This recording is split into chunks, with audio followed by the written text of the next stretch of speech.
নমস্কার। হ্যাঁ, নমস্কার। আজকে আপনার কি প্রশ্ন আছে বলুন? আজকে আমার যে প্রশ্নটি আছে, আমরা সম্প্রতি দেখতে পাচ্ছি যে লাভ ইউ মোহাম্মদ এই একটা স্লোগান যেটা উঠে আসছে। তো এই স্লোগানকে কেন্দ্র করে যে আন্দোলনটা বা সামনে রেখে যে আন্দোলনটা আমরা দেখতে পাচ্ছি, তো সেই বিষয়ে আপনার কি মতামত? হুম, এই প্রসঙ্গে বলতে গেলে প্রথমেই আমাদেরকে জানতে হবে, ওই আপনি যেটা বললেন যে আন্দোলন, আন্দোলন কাকে আমরা বলবো?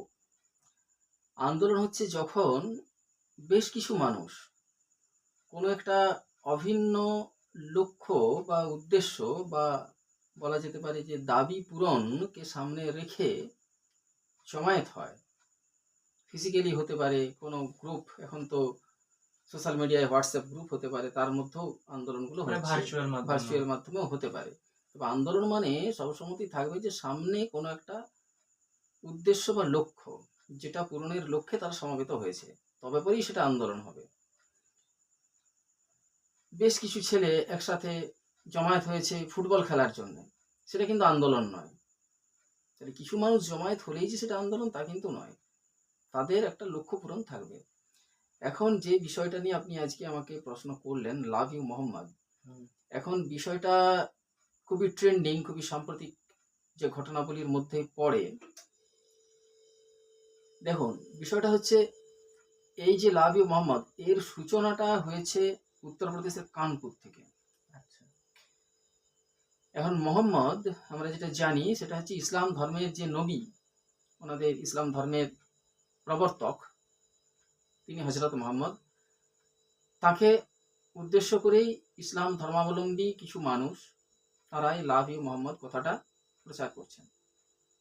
এখন সব ধর্মেরই ধর্ম প্রচারকরা আছেন, বা যেগুলো প্রাচীন ধর্ম, তার নির্দিষ্ট কোনো ধর্ম প্রচারক নেই, কিন্তু ধর্মগুরুরা আছেন, বা আমাদের হিন্দু ধর্মে যেটা বলা হয় অবতার পুরুষরা আছেন। এখন হিন্দু সমাজের কিছু মানুষ বলতেই পারেন লাভ ইউ মহাদেব, শিবকে লক্ষ্য করে বলতেই পারেন লাভ ইউ মহাদেব। কেউ বলতে পারেন লাভ ইউ কৃষ্ণ। খ্রিস্টানদের কোনো মানুষ বলতে পারেন লাভ ইউ জেসাস। এটা তো অপরাধের কিছু নেই। তাহলে ইসলাম ধর্মের মানুষ, তারা তাদের যে নবী, তাদের যে ধর্মপ্রচারক হযরত মুহাম্মদ, তাকে বলছেন লাভ ইউ মোহাম্মদ। তারা তো ভালোবাসার কথা বলছেন, তারা তো ঘৃণার কথা বলছেন না। তারা তো বলছেন না হেট ইউ মোহাম্মদ, কেউ বলছেন না।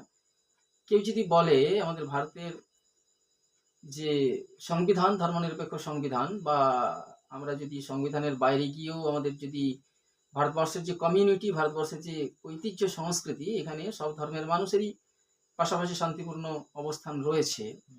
এখানে যদি কেউ বলে হেট ইউ মহাদেব, সেটা অপরাধ। কারণ আমি ঘৃণা কাউকে করতে পারি না। হেট ইউ জেসাস যদি বলা হয়, ঘৃণা করতে পারি না। হেট ইউ মোহাম্মদ যদি বলা হয়, ঘৃণা করতে পারি না। কিন্তু যদি কিছু বলা কিছু হয়, জনের পার্সোনাল ওপিনিয়ন থাকে, কিন্তু সেটা পাবলিকলি বলা যাবে না। বলা যাবে না, এটা ঠিক। আমি, আমার খ্রিস্টান ধর্ম ভালো লাগে না, আমি ফলো না করতে পারি, কিন্তু হুম, আই হেট ইউ জেসাস বলতে কিন্তু পারি না। সেটা পাবলিকলি আমাদের বলা উচিত আমি অবশ্যই। শ্রীকৃষ্ণকে বিশ্বাস করি না, আমি শ্রীকৃষ্ণকে পছন্দ করি না, তাই বলে আমি প্রকাশ্যে বলতে পারি না আই হেট ইউ কৃষ্ণ। একদম। কিন্তু যদি আমি ভালোবাসি কাউকে, সেটা আমি বলতেই পারি। I I love you Ramchandra, আমি বলতেই পারি। লাভ ইউ শ্রীকৃষ্ণ বলতেই পারি, লাভ ইউ মোহাম্মদ বলতেই পারি। কিন্তু দেখতে হবে এই যে ব্যাপারটা, হ্যাঁ, একটা সম্প্রদায়, একটা কমিউনিটি, তারা তাদের নবী, তাদের ধর্মপ্রচারক সেই হজরত মোহাম্মদকে লক্ষ্য করে তারা বলছে যে লাভ ইউ মোহাম্মদ, ভালো কথা, মোহাম্মদ তাদের ভালোবাসার মানুষ। এরপরে দেখতে হবে যে এই স্লোগানটাকে সামনে রেখে তারা আসলে অন্য কোনো উদ্দেশ্যের দিকে তারা ধাবিত হচ্ছে কিনা। মানে আমি বলতে চাইছি, ধরুন একটি রামনবমীর মিছিল যাচ্ছে, সেখানে বলা হচ্ছে লাভ ইউ রামচন্দ্র, বলতে পারে। কিন্তু এই লাভ ইউ রামচন্দ্র বলে তা কোনো একটা কমিউনিটি যদি, ধরুন ধরা যাক মানে মুসলিমদের তাজিয়া ইমোশনালি যাচ্ছে, ইমোশনালির জায়গায় যদি মোকারির মাধ্যমে হ্যাঁ, এমন সেটাকে যদি যদি এই এই ভালোবাসা নবী বা যারা ধর্মপ্রচারক তাদের প্রতি যে ভালোবাসা, এটা ভালো জিনিস, এটা একটা ইমোশনাল দিক। হুম, কিন্তু এটাকে সামনে রেখে যদি, ওই যে আপনাকে একটা আমি সাধারণ উদাহরণ বললাম, যে কেউ হয়তো বলছে যে লাভ ইউ রামচন্দ্র, বলতে পারে, কোনো অসুবিধা নেই। কিন্তু লাভ ইউ রামচন্দ্র বলে কিছু মানুষকে একটা জায়গাতে জড়ো করে তারা, ধরা যাক যে মুসলিমদের কোনো একটা তাজিয়া যাচ্ছে মহরমে, তার উপরে ইট পাথর বর্ষণ করছে, সেটা তো মেনে নেওয়া যাবে না। না, একদম একদম। তাহলে লাভ ইউ মোহাম্মদ, ঠিক আছে, তুমি মোহাম্মদকে ভালোবাসো, তাই বলে লাভ ইউ মোহাম্মদ বলবো আর মা দুর্গার, হিন্দুদের মা দুর্গার বিসর্জন যাবে, তার উপরে পাথর নিক্ষেপ করব, এটা তো মেনে নেওয়া যাবে না। যে ঘটনাটা আমরা শুধু উত্তরপ্রদেশের কানপুর বলে নয়, দেশের সীমানা ছাড়িয়ে নেপালেও আমরা দেখতে পেলাম। পশ্চিমবাংলায় দুর্গা প্রতিমা ভাঙচুর করছে, দুর্গা প্রতিমা ভাঙচুর করছে, যারা ভাঙচুর করছে তারা বলছে লাভ ইউ মোহাম্মদ, মেনে নেওয়া যাবে? কখনোই না। তখন এটার ধর্মীয় ইস্যু থাকে না, ইমোশনাল ইস্যুও থাকে না, এটা ক্রাইমের পর্যায়ে চলে যায়। সেটা লাভ ইউ মোহাম্মদই হোক, আর লাভ ইউ মহাদেবী হোক, আর লাভ ইউ রামচন্দ্রই হোক। একদম। জায়গাটা আপনি যেটা বললেন একদমই ঠিক কথা, যে যদি এটা ইমোশনের জায়গায় থাকে, যে আমি আমার ধর্মপ্রচারক, আমার গুরুদেব, আমার নবী, আমার অবতার, তাকে আমি ভালোবাসি, আমি বলতে পারি, কিন্তু সেটাকে মুখোশ করে অন্য কিছুকে হ্যাম্পার অন্য করা, অন্য অন্য সম্প্রদায়ের উপরে আমি ঢিল ছুড়বো, বোমা ছুড়বো, একদম, আক্রমণ করব, একদম। এটা কিন্তু কখনোই মেনে নেওয়া যাবে না। এবং সেটা তখন কিন্তু আর ওই ধর্মীয় আবেগের পর্যায়ে থাকছে না, সেটা কিন্তু একটা ক্রাইমের পর্যায়ে চলে আসছে। তখন প্রশাসনের উচিত হবে কঠোরভাবে এটাকে দমন করা। একদম। যেমন আরেকটা উদাহরণ বলি, যেমন ভারতবর্ষে প্রচুর কমিউনিস্ট পার্টি আছে। কেউ নিজেদেরকে বলে আমরা বামপন্থী, আবার কেউ বলে আমরা অতি বাম, কেউ আবার নকশালরাও বামপন্থী।